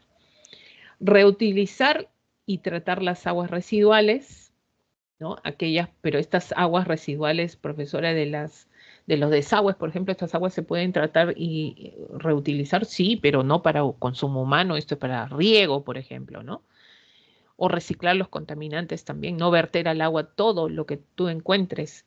Eso empieza también en la casa, ¿ya? Hay que cuidar eso también. Ahora, la contaminación del aire. Profesora, ¿el aire está contaminado? ¿Qué te puedo decir? Bueno, sabemos que todo esto acontece en la troposfera, ¿ya? Troposfera, donde estamos nosotros. O sea, el aire es cuando tiene uno o más contaminantes, ¿ya? Y se combinan cada uno de ellos, o con varios de ellos, en concentraciones a niveles tales que puedan construir un riesgo a la salud de las personas, calidad de vida de la población, la preservación de la naturaleza o la conservación del patrimonio natural. ¿El aire contamina? Sí, hay fuentes en este caso, perdón, biogénicas y antropogénicas. Ahora, biogénicas corresponden a los eventos de contaminación producidos por fenómenos propios de la naturaleza, ¿no? Puede ser, por ejemplo, erupciones volcánicas, tormentas de polvo, incendios forestales, ¿ya? Descomposición de la vegetación, esos son fuentes de la naturaleza biogénicas, ¿ok? Propios de la naturaleza. Profesora, entonces una erupción volcánica contamina de manera natural. Sí, igual se producen elementos contaminantes. Ahora, lo más preocupante es esto de acá, ¿no? En este caso antropogénicas. ¿Por qué? Porque lo realiza el hombre, ¿ya? En este caso, en primer lugar está la quema de combustión de energía fósil, ¿no? Las industrias, en otras palabras, eh, los vehículos, ¿no? Que producen el monóxido, ¿no? En el hogar, todos los productos que se utilizan, por ejemplo, en el hogar son elementos contaminantes del aire, ¿ya? Vamos a tener esa, en este caso, información. Entonces, profesora, en una zona donde existe contaminación del aire, también se conoce como lo que es polución.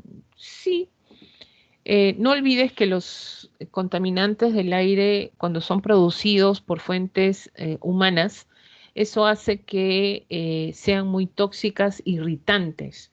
Por ejemplo, en las zonas de población urbana, ¿ya? En las zonas urbanas, ¿cuál es el agente contaminante más alto que tenemos? ¿Quién produce agentes contaminantes? Está el monóxido, por ejemplo, ¿no? De carbono. ¿Qué lo produce? Pues estamos hablando de los vehículos, ¿ya? Vehículos que producen lo que es el monóxido, ¿no? Y esto hace pues que los agentes contaminantes en el aire sean altos. Ahora, estos vehículos de motor no solamente emiten monóxido, también está el ozono, ¿ya? El ozono. Profesora, el ozono sí es de tipo industrial producido por el hombre. O sea, el ozono no solamente es en la estratosfera, el ozono lo producimos nosotros en la troposfera, ¿ya? Pero como producción industrial, ¿ya? Como producción industrial. Y el ozono es altamente irritante. Entonces, acá viene el problema, ¿no? Y todo lo que tenga que ver con contaminación del aire genera en los seres humanos, ¿no? Enfermedades, sobre todo respiratorias, ¿ya? Hablamos de enfermedades respiratorias o enfermedades a la piel. No sé si ustedes han ido alguna vez en su vida al centro de Lima, una avenida conocida donde hay un gran grupo de 130 personajes llamado Congreso, donde tenemos ahí nuestra avenida Bancay, ¿ya? Si alguien ha ido alguna vez a las 12 del día, 30 grados de temperatura, ¿no? Plena, pleno verano, ¿ya? Y se ha sentido mal, le duele la cabeza, le arde los ojos, ¿no? Se siente como mareado, ¿no? No solamente por la contaminación del ruido, porque hay mucho ruido, también es el aire. El aire es la avenida de mayor contaminación en todo Lima. Entonces, si tú vas a la avenida Bancay, cuidado. Estás respirando monóxido, óxido, o en este caso ozono. Si te pica los ojos y te arde, ese es el ozono. Sal de ahí, corre. Después que sales de ahí, te pasas en tu carita un papel tisú en tu carita y sale negro. Mire, todo eso también ingresa a nuestro organismo. Entonces, fíjense qué tan perjudicial puede ser eso. Y muchos dicen, profesora, paro estornudando, me sale pues así gotitas de la nariz, profesora. Ya comenzaste con la alergia, ¿ya? Enfermedades respiratorias. Profesora, yo no tengo enfermedades respiratorias. Si vives en una zona contaminada en el aire, no te preocupes, lo vas a tener, ¿ya? Lo vas a tener. Hay que cuidarnos. Muy bien. De acuerdo con el estudio Reporte de Calidad del Aire en el Mundo realizado por la firma privada AICIR, el Perú tiene la más baja calidad de aire de América Latina, ocupando el puesto 26 a nivel mundial. El estudio evaluó el nivel de calidad del aire de 117 países a través del mundo, a través de la existencia de materia de partículas, en este caso, o PM2,5. ¿Ya? Es determinada por la concentración de componentes gaseosos y de partículas. Tenemos partículas ahí originadas en la combustión interna de automóviles, es lo que genera mayor presencia de agentes contaminantes que ingresan al sistema respiratorio y sanguíneo. Es por eso que hay que tener cuidado con esto. ¿Ya? El dióxido de azufre, el caso de gases, proviene de la combustión de carbón y petróleo, puede causar deficiencias pulmonares. Fíjense que todos a la parte respiratoria. El monóxido de carbono proviene de la combustión incompleta de gas, gasolina, queroseno, etc. En niveles altos, elevados, puede causar muerte. ¿Ya? ¿No han visto que hay gente que se suicida con el monóxido? Prende el auto y se encierra y chau. ¿Ya? Dióxido de nitrógeno proviene en mayor parte de la oxidación del monóxido, cuya fuente principal son las emisiones de los automóviles. Exceso puede causar daño a los pulmones. Fíjense que siempre son enfermedades respiratorias, incluso en algún caso pueden generar la muerte. Profesora, ¿el cabello humano? Claro que sí, arena fina de playa, miren, todo esto son elementos también que generan contaminar el aire. Muy bien, acá tenemos, por ejemplo, qué vamos a hacer, cuáles son las medidas frente a los que hablamos de contaminación del aire, utilizar bombillas electrodomésticos de bajo consumo, usar el transporte público, bicicleta, caminar, cosa que no hacemos, mantener automóviles con el debido mantenimiento. Bueno, quieren desaparecer, ¿no? Y otros países lo están haciendo. Estos los automóviles que queman combustible fósil, pues hay que desaparecerlo, ¿no? Dicen que van a poner los automóviles eléctricos, que son más de conservación del ambiente. Conducir vehículos eléctricos o híbridos, elegir limpiadores ecológicos, usar pinturas a base de agua o son disolventes. Profesora, ¿las pinturas también contaminan? Claro. Chicos, todo elemento que tú echas al aire tiende a contaminar y lo peor de todo es que uno lo respira, ¿no? Por eso en la casa de repente utilizan ambientadores. Todo el mundo diciendo, ay, huele a rosas y limón. Estás metiendo todos esos agentes químicos a tu organismo. Ya hay que tener cuidado con eso. Cada vez que ustedes dicen, profesora, me paro enfermando, vas a tu habitación, nunca limpias la habitación, pues. Hay que limpiarla, ¿ya? Hay que limpiar la habitación, sacar el polvo, los ácaros. Abre las ventanas que se ventile. Cuando hay recorrido o circulación de viento, disipa los agentes contaminantes del aire. Ya sabes, cuando vas a comprar tu casa, tiene que haber una zona donde haya disipación, recorrido de aire, ¿no? Eso disipa los agentes contaminantes, ¿no? Los productos de limpieza, cada vez que limpies, abran las ventanas, no absorban, pónganse mascarilla, no absorban eso, también te perjudica, por eso hay que sellar los recipientes, hay que, en este caso, utilizar de manera racional, no puedes echar pues todo un litro de lejía para limpiar tu casa, eso no es así, ¿ya? Ahorrar energía, reducir el consumo de carne y productos lácteos. Profesora, ¿por qué? Porque, bueno, hablamos de agentes contaminantes productos de la ganadería también, ¿no?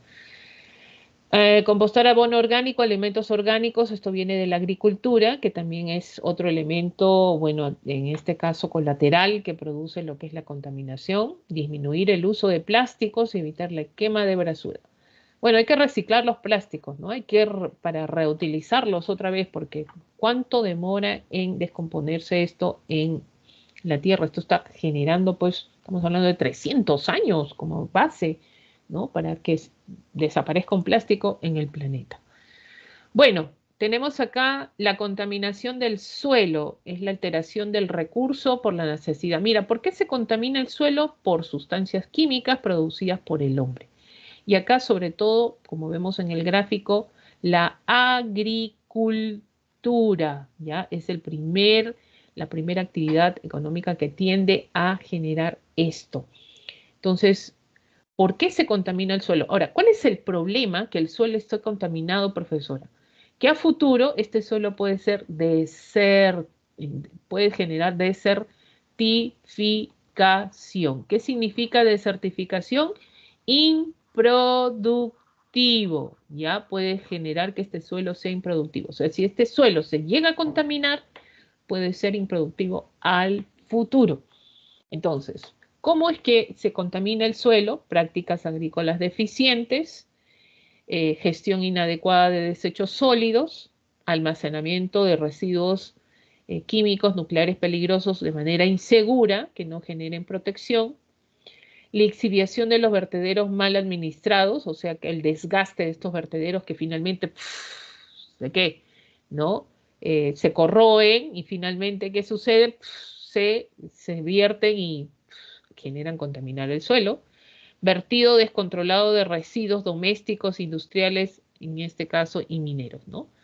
Y vamos a ver que todos estos elementos generan la contaminación y qué consecuencias trae la pérdida de la productividad, eh, muerte de organismos útiles al suelo. Profesora, ¿cuáles son estos organismos útiles? Los ácaros, bacterias, las lombrices, por ejemplo, que ellos tienden a generar, pues, hacer orificios en el suelo, así el suelo oxigena, y esto es beneficioso para el suelo, ¿no? Genera, pues, necesita, ¿no? Del nitrógeno también ahí, pues, para generar su fertilidad. Entonces, esto es importante. Entonces, si estos organismos desaparecen, por ahí también contribuye a que este suelo, pues, a futuro ya no produzca. Concentración de plaguicidas en la cadena alimenticia. Lo que pasa es que cuando hay desarrollo de agricultura, utilizas estos plaguicidas de larga vida. Entonces, lo utilizas en la plantación, pero el producto se contamina también y finalmente esto llega al hombre y el hombre también pues desarrolla ya contaminación, pero ahí no tanto contaminación, sino enfermedades, ¿no? Ahí viene el problema. ¿Qué medidas hay que hacer? Medidas de desarrollo sostenible, utilizar abonos orgánicos, aunque te cueste, ¿no? Algunos hablan de abonos, en este caso pues hay abonos que vienen sobre todo, en este caso, que vienen sobre todo de la producción química, ¿no? Que son más agresivos. Entonces, esto continuamente, los llamados abonos artificiales, cuando lo utilizas muy, muy seguido, hacen que ese suelo a futuro se contamine. Entonces, tratan de generar y están proponiendo utilizar los abonos orgánicos. Profesora, nosotros en el Perú tenemos abonos orgánicos. Chicos, aunque no lo crean, todavía tenemos ahí nuestras islas, donde hay nuestras aves guaneras que están generando excremento productivo. ¿No? Claro, tenemos todavía ahí, hay presencia de estos abonos orgánicos. Practicar la rotación del cultivo de tierras. Profesora, ¿qué es rotación? O sea, rotas, espacios donde rotas, ¿no? Deja siempre un espacio vacío en algunos casos, plantas acá cebollita, plantas verduras, plantas tubérculos y vas rotando. No siembras lo mismo en el espacio, eso es rotación, ¿ya? Generas esa rotación. Y aplicar racionalmente los plaguicidas, porque siempre van a haber, solo que hay que usarlo de manera, en este caso, racional, ¿ya? Y la pérdida de la biodiversidad, bueno, esto viene ya con la contaminación, con la depredación, o sea, contaminas, depredas y vas a generar lo que es la pérdida de la biodiversidad. Entonces, desaparece flora, fauna, ¿ya? Entonces, estos seres vivos que habitan un hábitat, que tienen una superficie, van a desaparecer. Entonces, ahí está la sobreexplotación. ¿Qué cosa es la sobreexplotación del medio natural? Es la depredación, ¿ya? Esta es la depredación.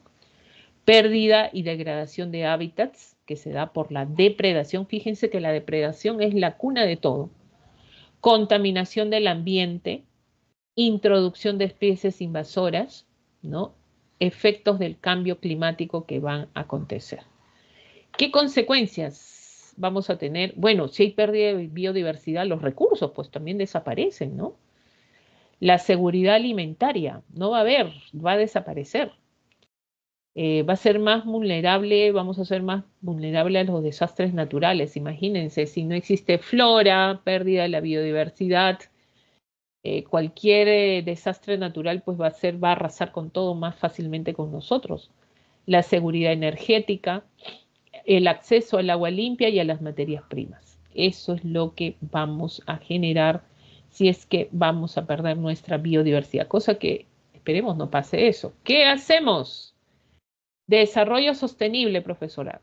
Adquirir especies. No, bueno, profesora, yo tengo mi lorito de la selva.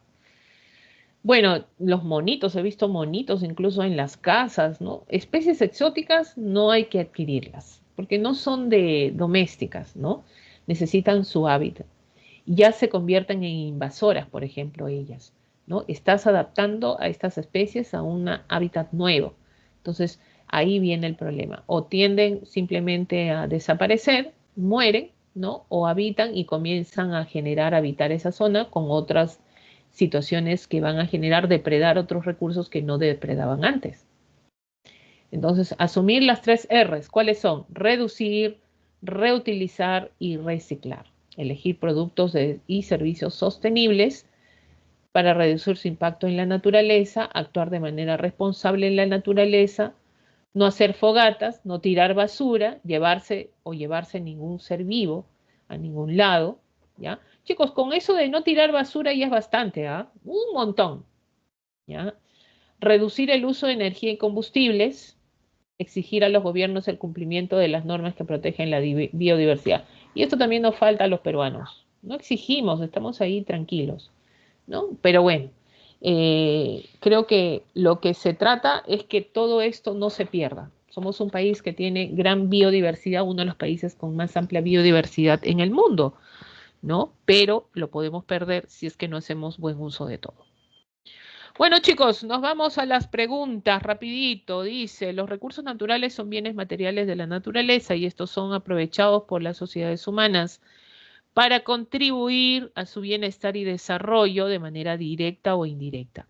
Al clasificarlos por su regeneración o renovación, podemos mencionar que son renovables y no renovables. Con respecto a esta forma de clasificar los recursos naturales, ¿qué cosa es verdadero y qué cosa es falso? Muy bien, vamos con el primero. Son renovables cuando su tasa de renovación es menor a su tasa de uso. A ver, son renovables, o sea, se renuevan fácilmente cuando su tasa de renovación es menor que la tasa de uso. ¿Qué dicen ustedes? ¿Verdadero o falso? ¿Qué será? A ver, vamos a ver cómo estamos. ¿Qué será? Esto es falso de toda falsedad, ya, falso de toda falsedad. Son renovables cuando el recurso, su tasa de renovación es relativamente superior a la tasa de uso. Bueno, de esta forma, mientras más se consume el recurso, se puede ir renovando para que no desaparezca en el tiempo. ¿Ya? Dos, los combustibles fósiles y los minerales son catalogados como renovables. O sea, combustibles fósiles, por eso acá está el petróleo, o sea, esto se renueva Falso. fácilmente. Falso, pues ya estamos hablando de falso, profesora, ya falso. A ver, los no renovables presentan una tasa de extracción mayor que su renovación. A ver, los no renovables, o sea, no se renuevan fácilmente, presentan una tasa de extracción mayor, o sea, tu tasa de extracción es mayor que su renovación. Y esto es verdadero. Muy bien, claro, pues mira, no renovables, por ejemplo, el petróleo es no renovable, presenta una tasa de extracción mayor que su renovación, claro, es que en este caso a la hora de extraer es mayor y no se renueva tan fácilmente, ¿no? Entonces esto es verdadero. 4. La energía solar, eólica y los bosques son ejemplos de recursos renovables. ¿Podemos renovar los bosques? ¿Podemos renovar la energía eólica, solar? ¿Lo podemos hacer? Esto es Verdadero. verdadero. Muy bien, clave. Vamos entonces con la clave E. Ya, la clave E. Vamos rapidito acá, en este caso el ejercicio número 2 dice, el Perú presenta aproximadamente una extensión de tierras secas, aproximadamente el 58,14 de estas. Se halla en proceso de desertificación, ¿ya? Y vamos a ver, 3,8 millones de hectáreas ya están desertificadas. Sobre esta problemática en nuestro país se identifique algunas de las actividades que causan impacto en la tierra. Vamos, los suelos de la costa norte, Tumbes y Piura, son más afectados por la explotación de acuíferos, o sea, de aguas subterráneas que salen, o acuíferos ahí almacenados, esos son afectados más en la costa norte, ¿no? Pues ahí más es por el sobreriego, ¿no? La capacidad hídrica que existe allá de las lluvias también. Esto no, incorrecto. El sobrepastoreo andino, o sea, cuando los animalitos arrancan toda la vegetación, la falta de cobertura vegetal incrementa la erosión hídrica. ¿Eso es verdadero o falso? A ver cómo están respondiendo, chicos, los quiero ver, ya. Mejor ya no resolver el ejercicio por el tiempo. A ver, ya vamos a resolver este último dos, ¿ya? El sobrepastoreo andino y la falta de cobertura vegetal incrementa la erosión hídrica. Esto es correcto. Claro, pues erosión hídrica, las lluvias desgastan el suelo, la cobertura del suelo. La deforestación incontrolada en las laderas de los ríos genera la amplitud de las zonas hídricas de uso poblacional. Esto es incorrecto. ¿Ya? En este caso vamos a poner no. Los relaves mineros son contaminantes químicos que afectan ríos de la costa, sí, a todos, ¿no? Entonces tenemos ahí la clave de 2 y 4, ¿ya? Muy bien, vamos entonces, acá están las claves, chicos. Mi idea es resolver una, dos preguntas nada más. Por la cuestión del tiempo, nos vamos ahora a educación cívica. Estas son las claves de la semana de geografía.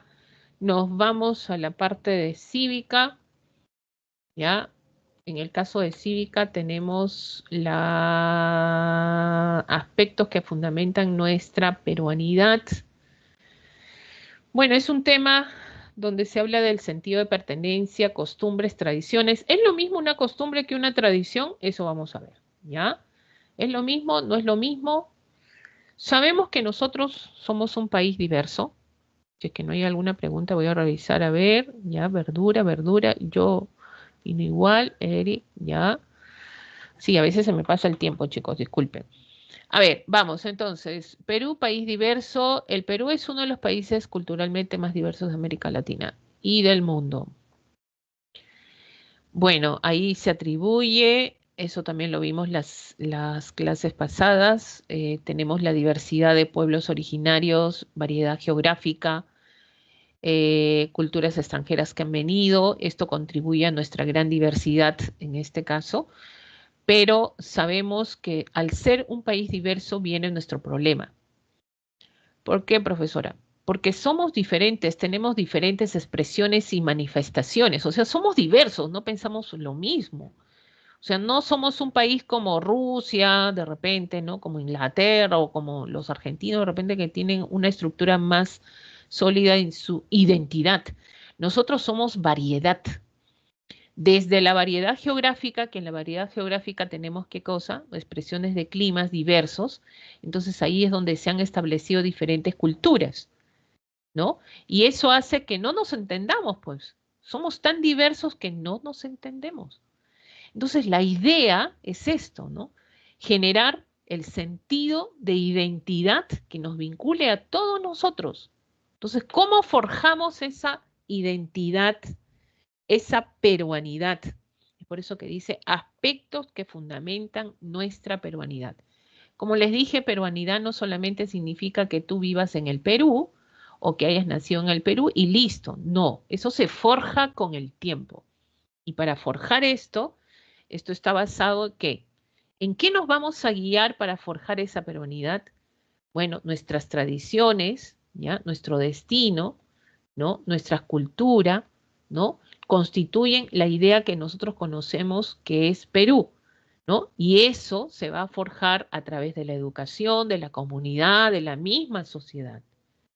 Entonces, ¿cuáles son estos aspectos que van a hacer que nosotros nos sintamos orgullosos de ser más peruanos de lo que somos?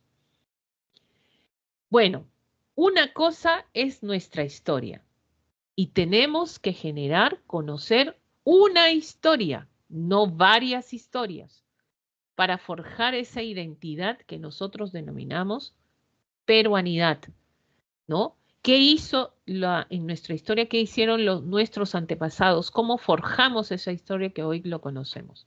Y eso parte, en primer lugar, porque una nación que no conoce su historia está perdida. Reconocer el valor que tienen las ciudades fundadas en el Perú, pre y postcolombino. ¿Qué ciudades son importantes que han sido eje de nuestro desarrollo cultural histórico? Está Cusco, por ejemplo, Lima, por ejemplo, Trujillo, por ejemplo, Arequipa, por ejemplo. Entonces así enumeramos estas ciudades que han sido focos de expresiones. Por ejemplo, en la zona de Ancash, Chavín, por ejemplo, ¿no? Ciudades o fortificaciones o templos o centros importantes que han difundido cultura, ¿no? Y han hecho esas diversas expresiones que hoy conocemos, por ejemplo. ¿Qué otro? ¿Qué cosa? Otro aspecto que hay que valorar y considerar es los idiomas de nuestros antepasados, revalorarlos, considerarlos, que aún todavía están sobreviviendo, ¿no? Incorporarlos a la cultura nacional. Muchos de ustedes de repente son producto de familias originarias o nativas que vienen de la Amazonía, que vienen de la región andina, ¿no? Entonces a algunos les gusta incluso hablar el quechua, no, no quieren porque les da vergüenza. Y si te da vergüenza, eso va a generar qué cosa, que pasa el tiempo y va a generar necesariamente que eso se vaya olvidando. Entonces hay que revalorar los idiomas de nuestros antepasados.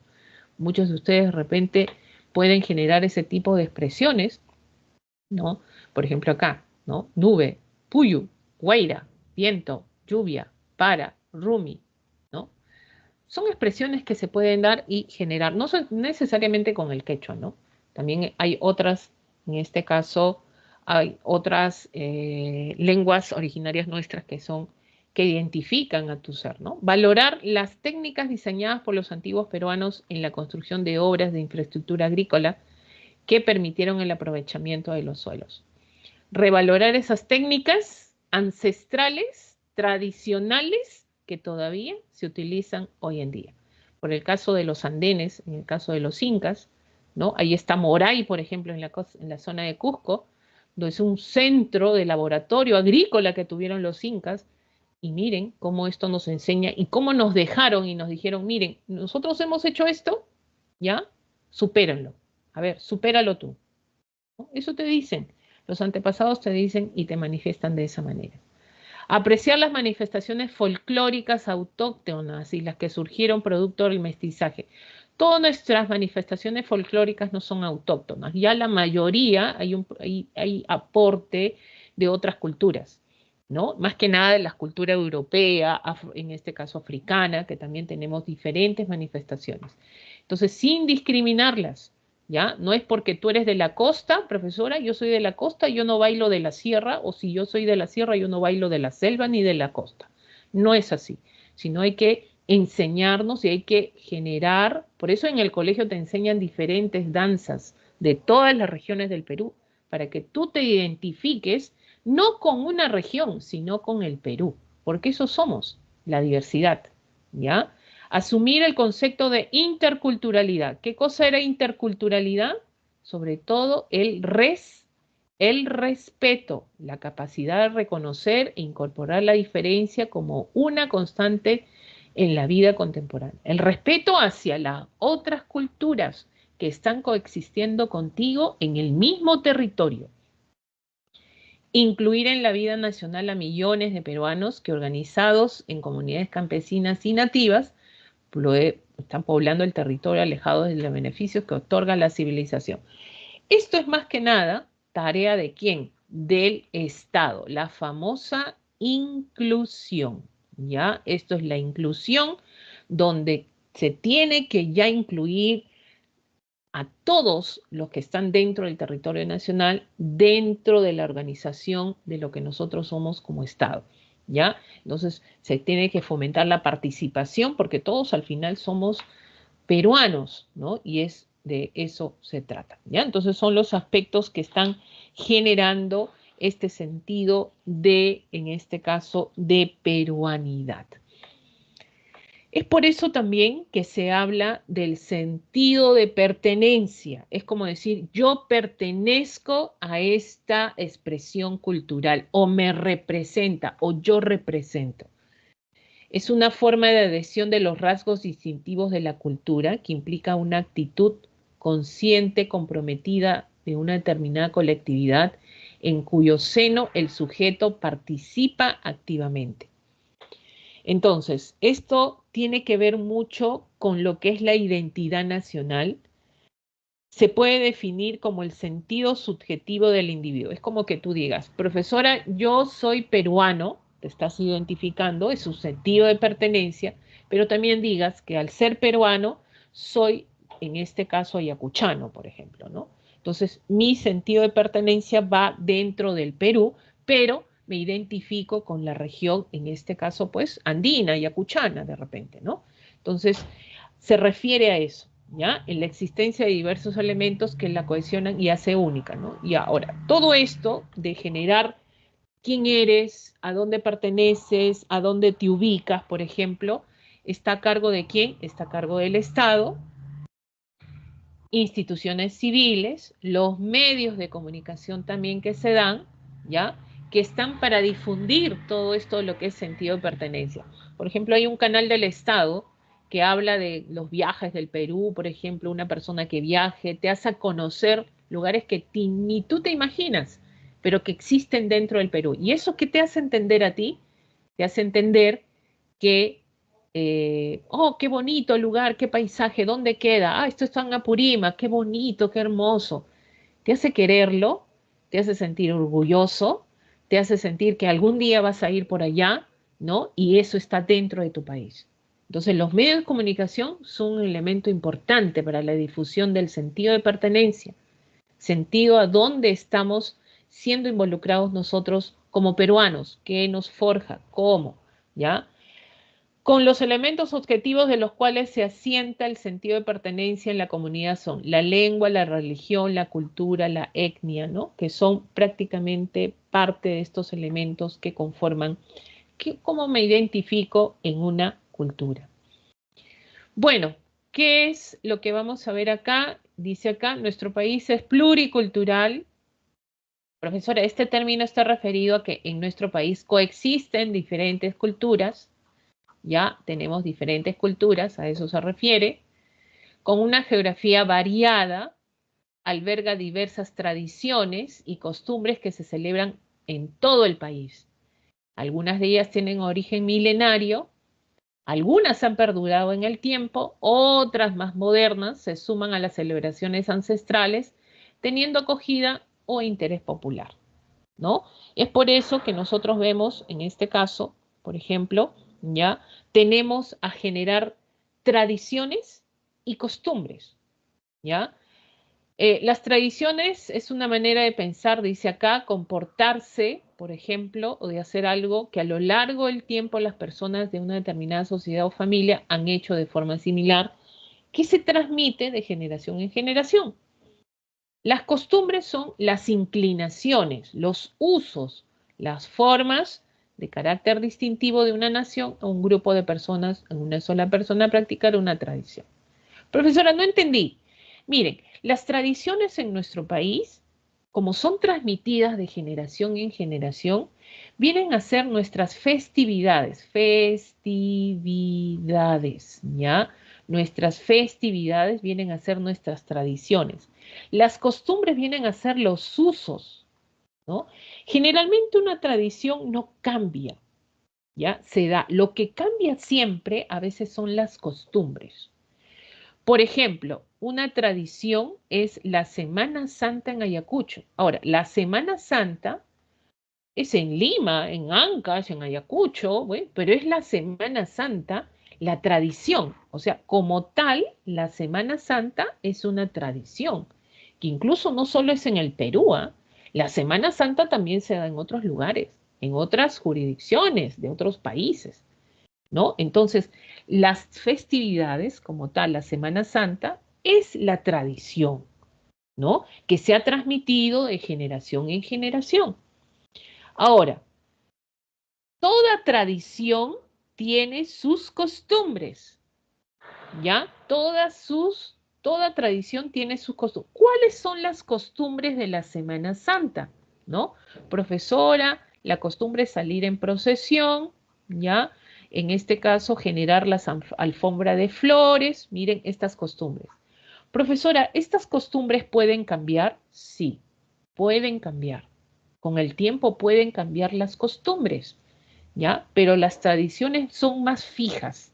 Estas no cambian o bien en este caso transmiten de generación en generación, o bien desaparecen, ¿no? Pero las costumbres, estas sí cambian, porque las costumbres, ¿qué pasa? Forman parte de las tradiciones. Entonces, miren, ya vamos a poner un ejemplo más. Tenemos acá que toda tradición, toda tradición que tiene costumbres, que son las CCC. Toda tradición alberga costumbres. Por ejemplo, los carnavales. ¿Ah? Los carnavales en el Perú. ¿Qué cosa eran los carnavales en el Perú? Esa era la tradición, carnavales, y que se da en todo el mundo, ¿no? Y hay diferentes países que celebran las carnavales. Entonces, las carnavales que vendrían a ser la tradición. Pero, ¿qué costumbres habían en los carnavales? Agarrar y tirarte agua y mojarte, agarrarte y pintarte, ¿no? Entonces, profesora, esas costumbres ya cambiaron. Sí, pues ya no hay. Ya no hay esas costumbres, pero sigue la tradición de los carnavales, sí. Ahora, ¿qué costumbres hay en los carnavales? Hay pasacalle, ¿ya? Pasacalle, ¿ya? Hay en reuniones, de repente, comidas, ¿no? Han cambiado las costumbres, han cambiado las costumbres. ¿Se sigue celebrando la tradición? Se sigue celebrando la tradición. La tradición del Señor de los Milagros, ¿no? La procesión del Señor de los Milagros. Esa es la tradición. ¿Cuáles son las costumbres? Profesora, comer turrón, ¿no? Ponerse el hábito morado. Esas son las costumbres. ¿Pueden cambiar? Claro que sí. Pueden cambiar las costumbres, pero las tradiciones no, ¿ya? En general, sobre todo en este caso, pues vamos a ver que las tradiciones no tienden a cambiar, más cambian las costumbres, ¿ya? Tienden a cambiar las costumbres. Muy bien, por ejemplo, una tradición que vendría a ser, una vez me hicieron una pregunta, profesora, el Día de los Enamorados, profesora, el 14 de febrero, bueno, lo conocen como el Día de San Valentín, ¿no? Entonces, esa es la tradición. ¿Cuáles serían las costumbres del 14 de febrero? Regalar tarjetas, regalar flores, ¿no? Esa es la costumbre. ¿Puede cambiar? Sí. ¿No? Ahora ya no se sale, ahora le han dicho el Día del Amor, ahora todos se reúnen, ¿no? Los amigos, el amor, todo. Entonces, ¿pueden cambiar las costumbres? Pueden cambiar las costumbres, ¿ya? Pero la tradición es única, ¿ya? Muy bien, Entonces, principales festividades según sus regiones. Profesora, todas estas son, en este caso, tradiciones. Sí, todas estas son tradiciones. ¿Ya? Por ejemplo, en la costa, la procesión de la bandera. ¿Cuál será la costumbre? Generar la procesión. Festividad de la vendimia, esta es la tradición. ¿Cuál será la costumbre? Pisas la uva, mira, con tus pies. Festividad de la marinera en Trujillo, esta es la tradición. ¿Cuál es la costumbre? Generar la competencia del baile. Fiesta de la Santísima Cruz de Chalpo de Motupe en Lambayeque, ¿no? Hay tradiciones como el caso de la comida, la festividad, etcétera. Esto es la sierra, estos son tradiciones, la fiesta del Señor de Muruguay de Tarma, también están las costumbres que albergan cada uno de ellas, festividad de Negritos de Huánuco, Chonguinada de Huancayo, ¿no? Carnaval de Cajamarca, ¿no? Cada uno con sus propias costumbres, y la selva, la fiesta de San Juan. Profesora, ¿cuál es la fiesta de San Juan? Su costumbre, comer juane, por ejemplo, ¿no? Todos comen juane ese día, preparan juane, es la costumbre. Fiesta de Chayagüitas en Loreto, la fiesta de las cruces en Ucayali, carnaval de Juncia en matrimonio nativo de San Martín, por ejemplo. Todas estas que son tradiciones, ¿ya? Tienden a ser en este caso tradiciones. Muy bien, chicos. Si tienen alguna pregunta, estas son las claves de la semana 10 de educación cívica. Es una semana cortita, en el caso de cívica, ¿ya? Si no hay más nada, y que estaríamos terminando para que entren a su recreo también. ¿Listo? Muy bien. Muy bien, chicos. Entonces, dejo de compartir.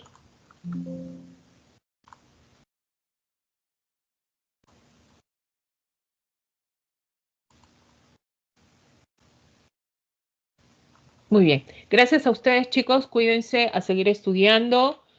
Cualquier cosa, nos vemos la próxima semana y nos vemos. Cuídense bastante. Buen inicio de semana. Éxito siempre. Nos vemos. Buenos días.